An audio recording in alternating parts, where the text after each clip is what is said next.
ќе продолжиме со изучувањето на посланието до Галатјаните и видовме дека главната тема во тоа послание е слободата. Пред се слобода од Мојсеевиот закон, но воопшто на духовна слобода. Едно големо достигање за човекот, духовна слобода на личноста. Петата глава почна со таа тема. Сеќавате, првиот стих на петата глава беше: и така, останете во слободата со која Христос ве ослободи и не се подавајте повторно на робски јарем. И овој текст сега, што во продолжение на петата глава, започнува со слобода и Павле вели: повикани сте кон слобода, браќа. Очигледно дека главната тема, тоа доминираше во и претходните глави, е слобода. Ослободени од заповедите на Мојсеевиот закон, ослободени од онаа робство, оној товар што го носи законот со прописите, ослободени од темнината, од затворот кој го наметнува законот, бидејќи ја открива вината во човекот, ја открива човечката недостојност пред Бог, откривајќи совршеноста на Бог во законот и нашата слабост и недостојност, не ослободува од осудата и на крајот сето тоа не ослободува од вината што ја носиме во себе, во невозможноста да го постигнеме тој Божи стандард. Ослободени целосно од одредбите на законот. И тука се поставува прашање, и овие стихови одговарат на тоа прашање, логично прашање. И добро, ако христијаните се ослободени од Мојсеевиот закон, дали значи дека ако се ослободени воопшто од правила и прописи, бидејќи тоа значи ослободување од законот, дали можат да прават, дали тоа значи слобода да прави човек што сака? И токму тоа е обвинувањата на легалистите. Лишувањето на човекот од законот ќе доведе до морален хаос. Нема правила на поведение, нема регулатива. Нели Мојсеевиот закон, нели законот воопшто е даден како една ограда која треба да не зачува од морално застранување, од морално забегување. И затоа треба да имаме закон. Затоа треба да се придржуваме кон правила и прописи во духовниот живот. Меѓутоа, и овде кога гледаме во текстот, и тоа е прашањето што Павле постојано го наметнува во посланието. Навистина исполнува ли законот таа функција? Ако навистина законот може ли да биде ограда на моралното поведение на човекот? И одговорот на Павле е дефинитивно не. Законот не може да го принуди човекот да го живее оној живот што Бог го има за човекот. Законот не исполнува таа функција, зашто не е и функцијата на законот. И луѓето кои не живеат духовен живот се под закон. Има граѓански закон. Дали граѓанскиот закон кој го контролира, го ограничува поведението на луѓето, навистина и го променува тоа поведение? Во законот пишува не кради, во законот пишува не убивај. Во граѓанскиот закон пишува не поминувај на црвен семафор. И сепак луѓето и крадат, и убиваат, и ги нарушуваат правилата. Бидејќи законот не може да го промени, да ја промени природата на човекот. Законот не води кон морален ред. И овдека во овие стихови во продолжение што Павле ги запишува, и гледаме таа вистина. Галатјаните тргнале во благодата, во слободата во Христос. Дошле јудеите, легалисти од Ерусалим, кои почнале да наметнуваат исполнување на правила од законот. И до каде стигнуваат? Легализмот кон тоа води. Легализмот води кон докажување, кон ривалство. Кој повеќе ќе исполни, доведува до расправи, и затоа Павле тука на крајот, во средината на овој текст, предупредува за љубовта и служението еден кон друг, и на крајот предупредува за последиците од таа борба. Тоа наметнување на законот кој го прават легалистите јудеи, до што доведува? И Павле ја покажува реалноста. Почнавте добро. Трчавте добро во слободата. Кој ве натера да се вратите пак под робски јарем? И во робскиот јарем вие стигнавте пак до нормалните резултати. Да се расправате, да се гризете, да се јадете и така внимавајте на крајот и да не се истребите еден со друг. Легализмот води кон ривалство. Благодата води кон љубов и служба еден кон друг. И тоа се така основно идеите кои ќе ги видиме. Дали слободата во Христос навистина води кон опасност за која предупредуваат легалистите, а тоа е разузданост. Никако, би кажал Павле. Никако. Зашто слободата не е повод за угодување на себе, туку слободата има друга цел.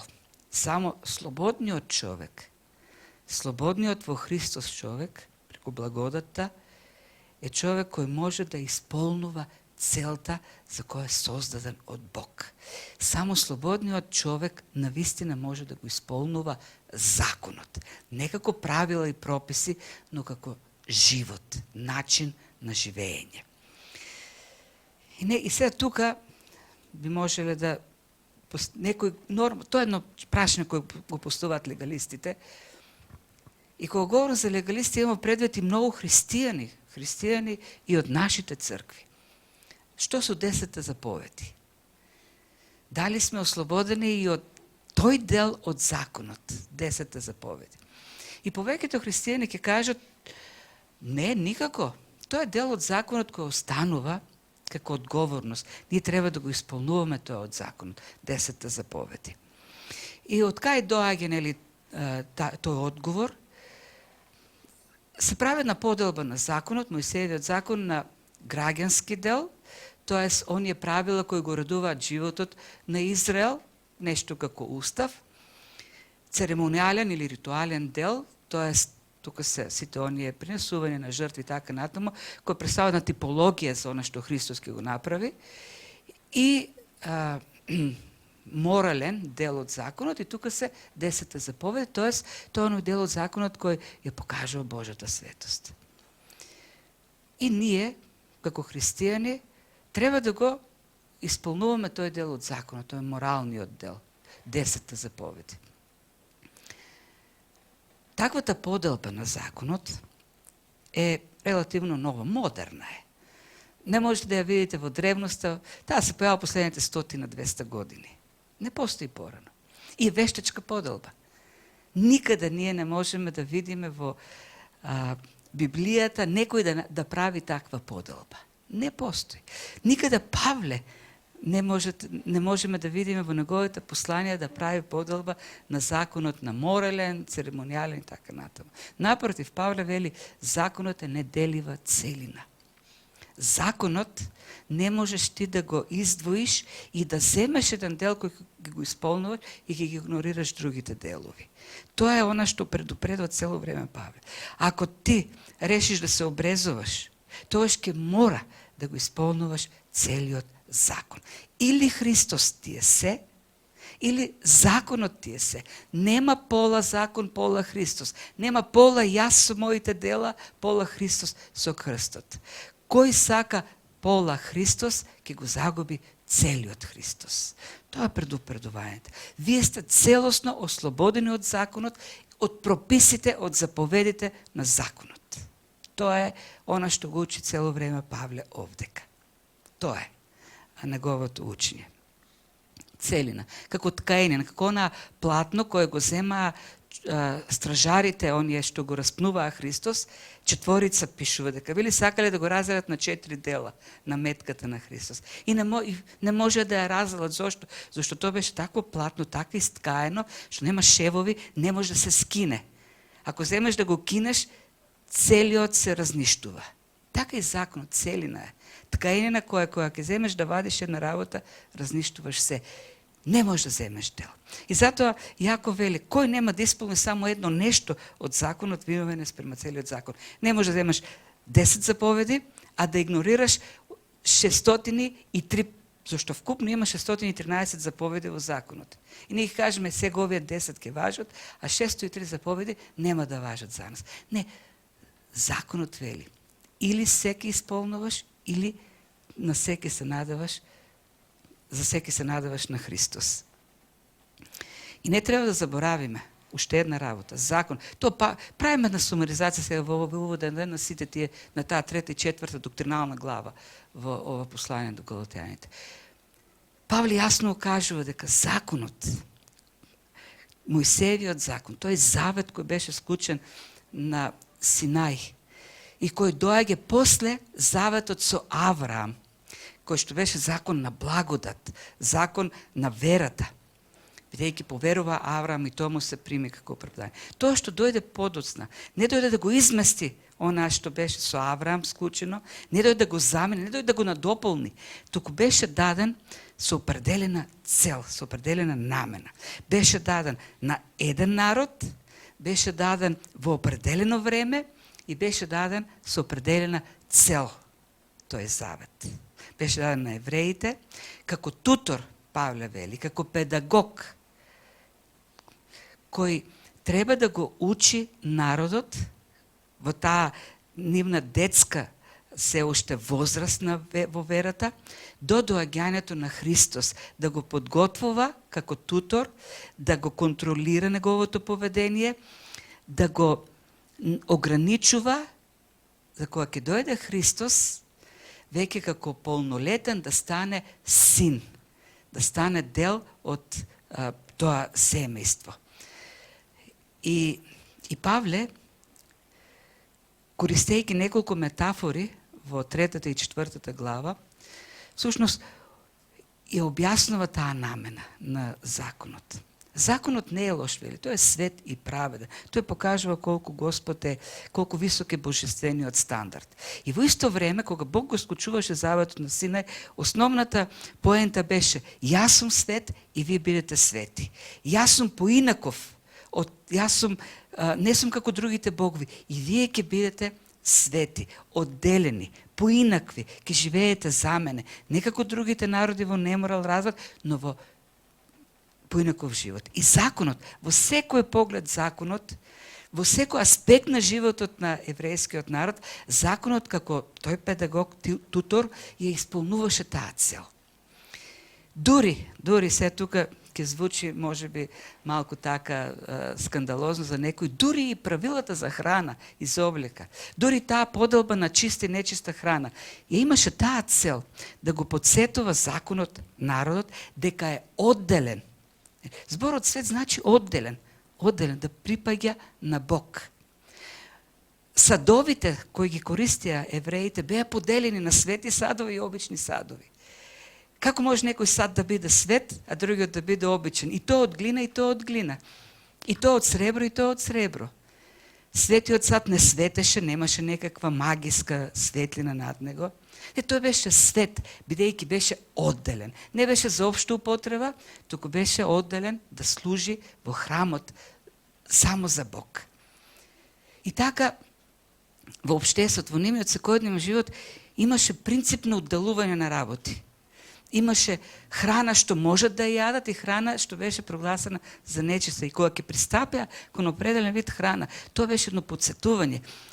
Има одделување, одвојување. Ние сме свети, одделени сме за Бог. Да, во храната може да најдеме и некои хигиенски или здравствени ползи во јадење на определен вид месо и така натаму. Но тоа не е основната цел. Па јас го поставам прашањето што е поздраво, зошто јадењето на овца е поздраво од јадењето на свиња. Медицината не знам дали, не верувам дека го докажала тоа. Како и да е. Но во ред, зошто беше ограничено во тоа време, забрането всушност, човек да носи помешана облека од мешан материјал. Например, не можеше да носи некоја облека во која има комбинирано волна и памук, или лен и волна, или лен и памук. Токму тоа одвојување требаше да има. Една чистота. Зашто евреите требаа да живеат во определен период, под едно туторство на законот, кој ќе ги насочува кон чистота, морална чистота, одделеност припадност на Бог. И Павле вели, и сето тоа, како што е и во туторството во обичниот живот, така тоа туторство има ден, крај има. Во определено време завршува туторството. Со доаѓањето на Христос, таа функција на законот кој како педагог го носи детето за рака до определена возраст, завршува. Крај. И затоа ништо веќе, ништо од законот, пише Павле, нема, не е принцип, не е номос, не е, Лутер го нарекува принципус, онаа главното кој треба да го води човечкиот животот на христијанинот. И така, ние сме, Павле вели, целосно ослободени од заповедите, од сите заповеди на законот. Од сите. Бидејќи законот е јарем, законот е робство. Ние сме ослободени во Христос. Имаме слобода. И тука се пак нели се враќаме на онаа прашање кој ги го разгледува Павле. А што значи? Дали сме сега аномеи? Дали сме беззаконици? Дали живееме во анархија? Не. Не. И во продолжение сега од овие стихови, од 14-15 па натаму, и во остатокот на ова 5 глава, Павле истакнува друг закон. Или, сега, ако говориме за закон, законот во суштина, во етимолошки во Библијата значи принцип, значи мог, значи влијание. Под чие влијание го живееш духовниот живот. Ние имаме друго влијание, ние имаме друга мок кој действа, имаме друг принцип на живење, а тоа е духот. Не законот, туку духот. Христијанинот живее или оди по духот. Ке видиме ние следниот пат ке говориме за тоа, оние стиховите 20, 23, 24, одење во телото и одење во духот. Законот значи одење во телото. Слободата значи одење во духот. Сосема поинаква основа на живење на духовниот живот. И во продолжение Павле ќе говори за тој номос, или тој принцип, или тој закон, кој има поинаква природа. Тој во 6 глава ќе го спомне Христовиот закон. Така да христијаните не се без закон. Христијаните имаат закон, но тој закон не е како надворешна норма, туку тој закон е живот, начин на живење, внатрешен плод, нешто кое духот го раѓа во нас. А тоа е можно единствено во слободата. Ослободен човек од легалистичкото дејство, од своите усилби, кон кој го тера законот, христијанинот може да го живее животот на слобода, во благодат и да го произведува не тој, но духот во него, тој живот во кој се исполнува на крајот и законот. И конечно, христијанинот го исполнува законот, но не како пропис, норма, но тоа веќе станува негов начин на живење. Ке станува тоа појасно, може би звучи многу филозофски, теоретски, но тоа е многу практично.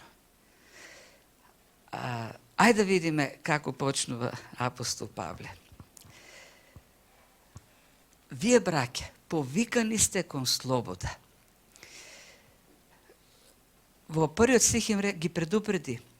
Значи, останете во слободата за која сте повикани или која Христос се извојува за вас и не се подавајте повторно под робскиот јарем. А овој дека вели, вие сте повикани кон слобода. И зборот повикани вклучува идеја за некаква надворешна волја.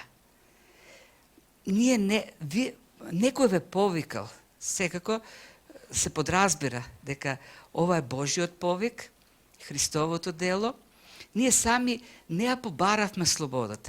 Ние сами не ја извојувавме, ние не работевме на таа слобода. Таа слобода ја имаме зашто Бог сака да ја имаме слободата. Нашата слобода е Божјата волја. Тоа е Божјата намера за нас. Божјата намера не е човек да живее потиснат во некаков јарем, духовен, туку да биде слободен. Зошто е Божјата волја таква? Зашто само така, слободен човек, ослободен од тој јарем, само така може да го живее животот кој Бог го има за човекот. Само слободниот човек може да ги исполнува стандардите кои се многу повисоки од стандардите на законот во Христос, во Христовиот закон, во Христовите норми. Ние сме повикани да бидеме слободни. Бог сака да бидеме слободни. Бог не сака да живееме християнски живот кој ќе биде регулиран со забрани, ограничувања и прописи. Проблемот е што христијаните, и за жал, истот во коментарот кон овој дел, вели, трагично е што обичниот христијанин не го осознава тој благослов. Тој повик кој го имаме од Бог за слобода. Која е популарната слика за христијанството? Популарната слика за христијанството е едно робство. Ти како христијани сега треба да живееш според овие забрани или правила. И најстрашното во сето тоа е што човек си мисли, тоест живее со една заблуда дека на тој начин ќе биде прифатен од Бог, ќе му се допадне повеќе на Бог. А вистината е дека ние веќе сме прифатени. Бог веќе не примил во неговото семејство. Тој веќе не направил законски деца. Веќе ние сме деца на Палингезе, се кјавате, на новиот свет, на новото небо. Ние го наследуваме заедно со него и ќе седиме на престоли. Тоа е веќе завршен чин. Слободни сме од било какво робство. Слободни има христијани кои се уште се ослободуваат и како христијани и со Светиот Дух во себе се ослободуваат од робства. Се ослободуваат од демони, се ослободуваат од проклетства, се ослободуваат од слободата во Христос, значи слобода, слободен од се. Слободен од се што може да ја ограничи човечката личност во неговата врска со Бог. Ослободен од секаков товар, од секакво бреме, од секакви лишувања. Христијанството не е живот во кој ние грчевито се мачиме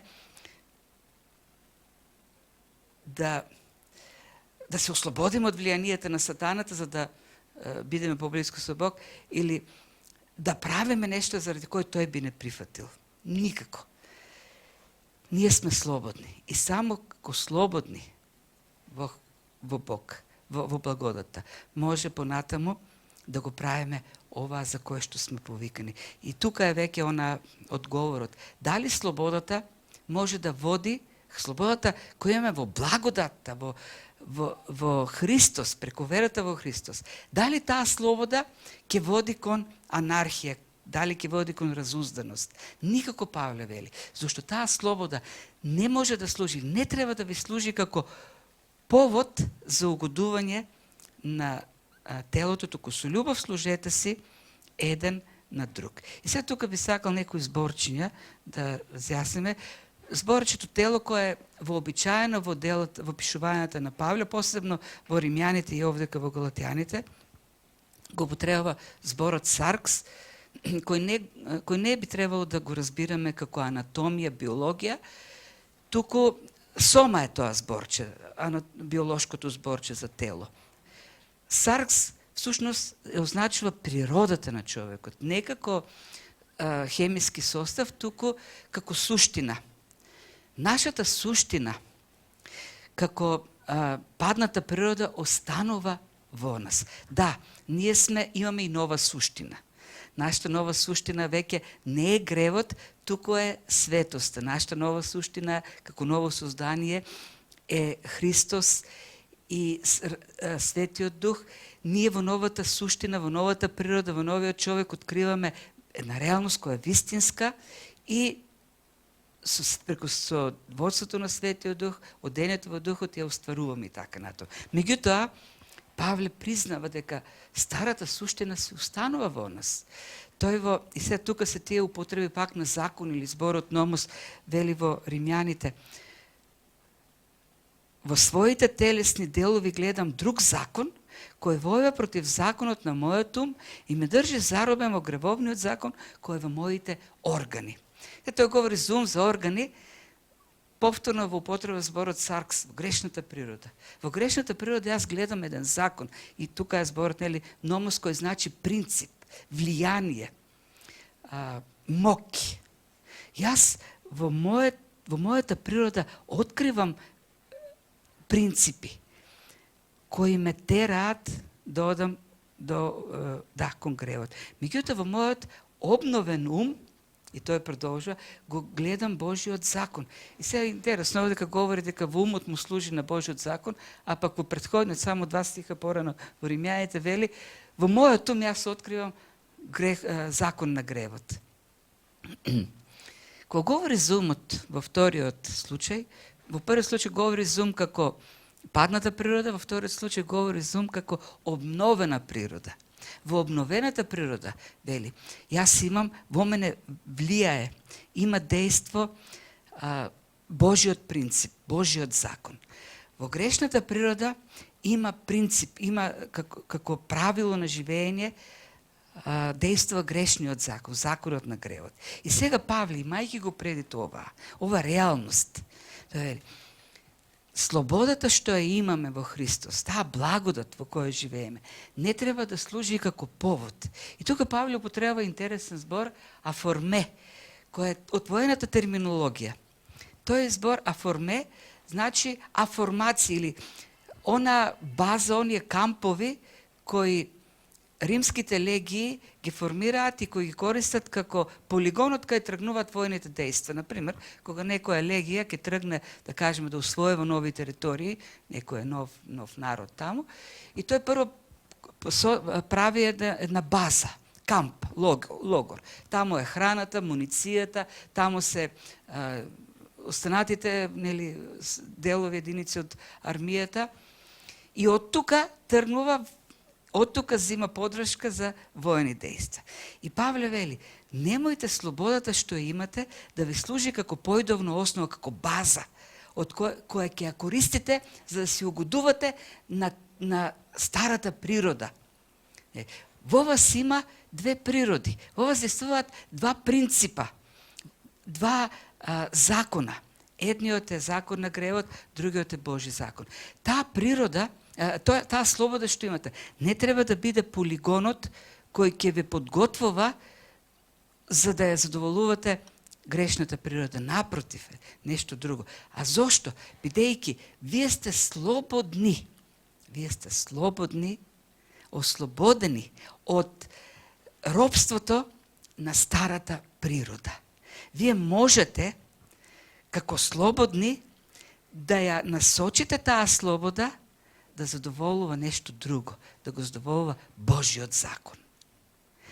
Човекот без Христос, легалистот, не може да ја искористи, не може, а да не го задоволи тој закон на гревот што действува во телото. Човекот кој е ослободен во Христос, тој може да насочи својата дејност, бидејќи во себе има друг принцип, во него дејства друг номос, а тоа е Христовиот номос. Тоа е духот кој дејства во нас.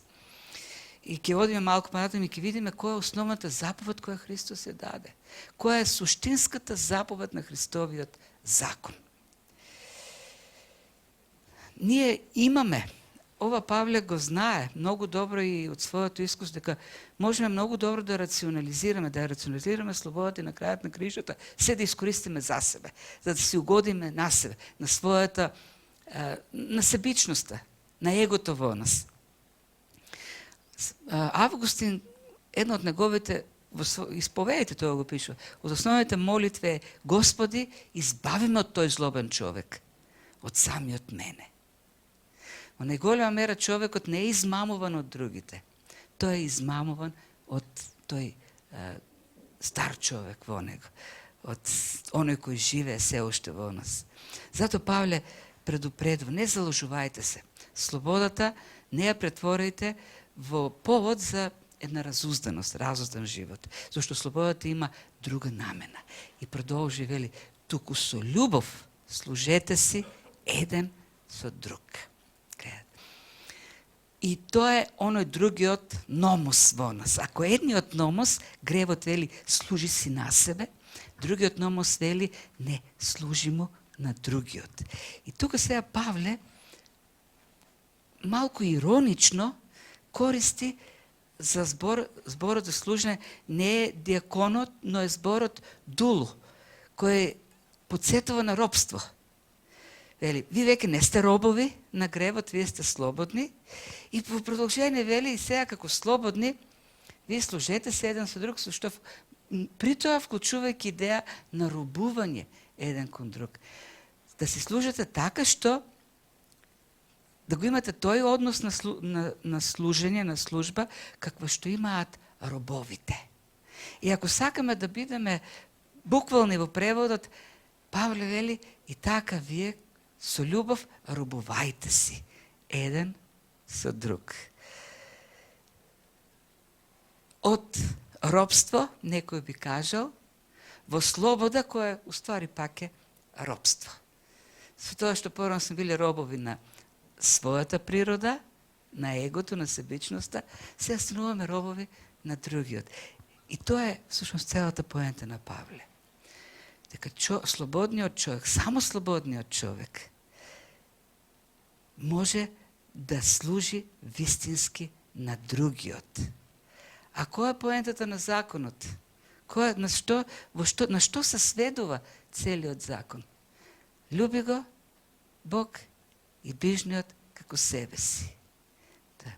Само слободниот човек, оној кој е ослободен од грешниот закон во себе, од похотите, од стариот човек, само тој човек може да служи вистински. Тој веќе не е роб. И ова служењето на другиот, робувањето на другиот, не е робство, туку е слобода. Човекот без Христос е роб. Роб на своите похоти, на сарксот, на своето тело, на паднатата природа. Тој живее да се промовира и да се задоволува себе си. И тоа е легализмот. Мојсеевиот закон е токму тоа.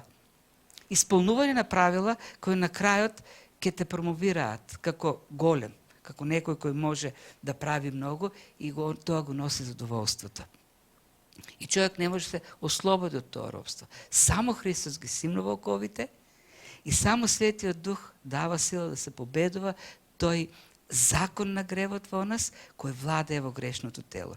И така вели, кога вие ќе сте ослободени, веќе ослободени во Христос, вие можете слободата да ја користите како полигон, како појдовна основа, да се робувате еден со друг, зашто тоа е вистинската слобода. И така на крај, и веќе стигнуваме до прашање, дали слободата води кон анархија, кон беззаконие, дали слободата води кон морален хаос? Никако, вели Павле, зашто целиот закон на крајот се извршува во еден збор. Се Павле не користи на збор, користи цела фраза, сака го ближниот како себе си, но поентата е љубовта. Законот се исполнува само на еден начин. Закон не може да се исполнува со правила. Закон не може да се исполнува со заповеди. Законот може да се исполнува единствено преку љубов. И тоа е суштината на законот. Сега Бог, овдека не го спомнува Павле, Бог, љуби го Господа, тука говори еден со друг, бидејќи тоа е проблемот во црквата. Во легализмот тие почнале да се јадат, да се гризат, да се истребуваат. Не, смислата на законот е љубовта, а таа смисла се исполнува само ако бидете слободни од легализмот, слободни од таа грешна природа, од себичноста. Така ќе го исполните вие. Кој е авторот на Мојсеевиот закон? Авторот на Мојсеевиот закон не е Мојсей. Светиот Дух го вдахнови. И Светиот Дух, го даде закон, авторот на законот, самиот автор на законот, се вселува во срцето на човекот, на верниот човек. Авторот на законот станува водич во срцето на човекот за тој закон. За исполнува. Како? Со тоа што произведува нешто, дава нешто, раѓа нешто. Раѓа плод. А кој е плодот? Понатаму Павле вели, а плодот на духот е љубовта. И така, авторот на законот, кој е во нас, ја дава таа љубов, ја раѓа таа љубов, за да можеме ние да го исполнуваме она што го бара Бог од нас. И така на прашањето, дали законот води кон намалување на стандард, слободата води кон намалување на стандардот. Никако, Павле вели, никако. Напротив, слободата значи повисок стандард на живење. И затоа Христос кога предупредува, кажано ви е пишено, а јас ви велам. Ако не ја достигнете, ако не ја надминете праведноста на фарисеите, вие нема ни да дзирнете во Божјото царство. Зашто слободата значи повисок стандард на живење. Во слободата се исполнува она што не можат правилата и заповедите запишани на камен да го постигнат. И тоа служење, тоа робство не е товар, не е јарем, туку е задоволство. Се збориле двајца пријатели и едниот го прашува другиот, вчера имавме слободен ден, не бевме на работа, како си помина? И тоа вели, сабајлето, цело сабајле му го поправав точекот на дет, на синот, а пак поручек, керка ми сакаше да одиме у парк, таму на Луна парк и така, цел ден со децата. И овој му рекол, па тоа и не е најтака интересниот начин да поминеш слободен ден. И овој му одговорил, да знаеш колку интересен ако си ги сакаш децата. Нема позабавен и поубав начин да го поминеш времето. И тоа е поентата овдека. И можеме тука да се навратиме на Павле, на употребата на зборот дулу, кој значи робување. Да, робување кое е подкрепено од самото дејство на Бог. Кој е најслободен од сите? Нема послободно битие од Бог. Бог не може да биде роб на ништо. На што би бил Бог роб? На страст, на завист? На кого би му завидувал Бог? На болест е роб? На несигурност? Бог е најслободното битие. Во суштината е природата на Бог е слободата. И тој кој е најслободен, тој може да стане роб на сите. Зашто само човек кој е слободен од секакво робство може искрено да стане слуга или роб на другиот. И што направи тој кој е најслободен од сите? Зеде крпа, се наведна и ги изме нозете на учениците. И им рече, како роб го направи тоа. Им рече, правете го и вие тоа. И потоа им даде и заповед. Истата таа вечер им даде една многу важна заповед, која е суштината на Христовиот закон. Им рече, нова заповед ви давам. И која е неговата заповед? Тоа е Христовата заповед. Да се љубите еден со друг. Како што јас се возлюбив, така и вие да се љубите еден со друг. За нас не важат 10 заповеди. За нас важи оваа заповед. Во нас исполнува се. Се е исполнето во Христовата заповед. Таа заповед го исполнува целиот закон.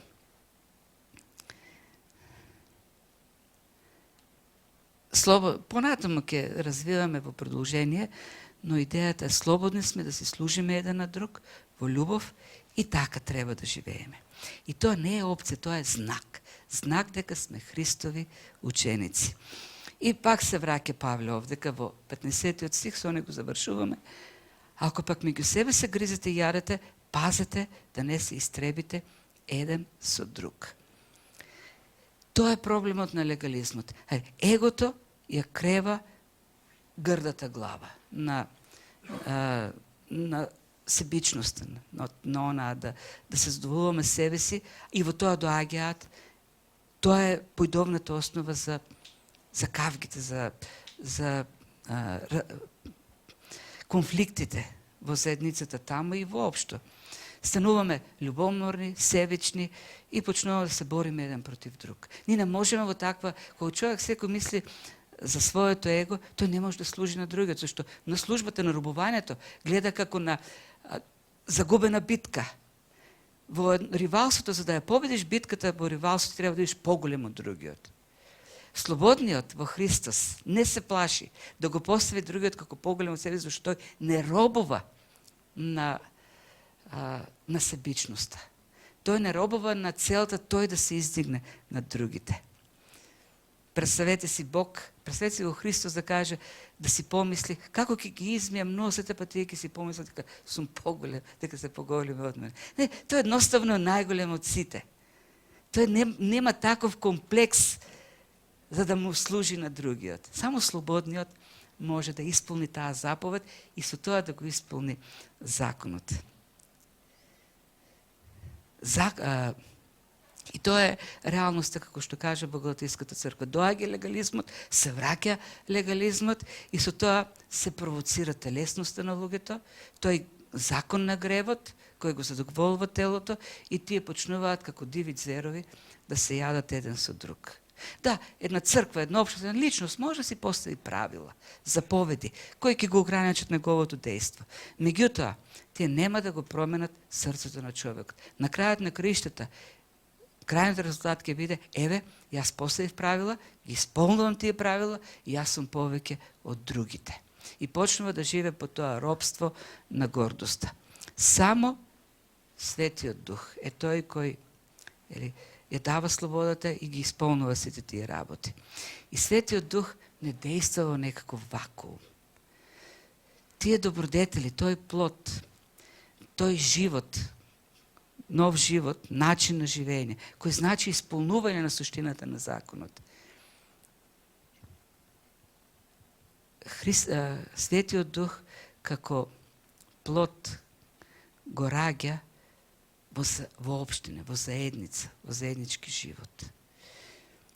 Светиот Дух работи кога сме во општението со Бог, во молитва, во слово, кога заеднички го славиме Господ, кога заеднички се молиме, кога си ги носиме товарите еден со друг.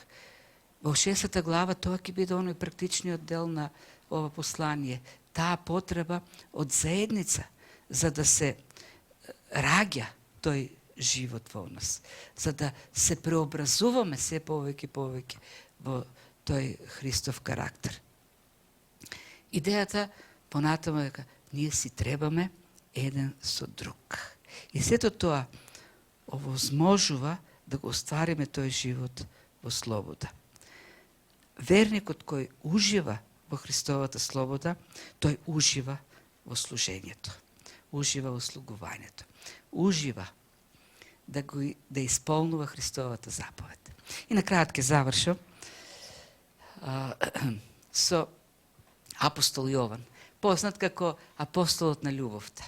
Тој единствениот кој ги пренесува тие последни часови на Христос со учениците пред распнувањето. И таму таа заповед да се љубиме еден со друг е дадена во тој дел. Таму е опишано и служењето на Христос на учениците кога им ги изми нозете. Тој очигледно најмногу она што се вкоренило во неговиот ум е таа заповед за љубовта. И во неговите посланија тоа е заповедта која тој најмногу ја повторува. Да се љубиме едни со други. Бог е љубов.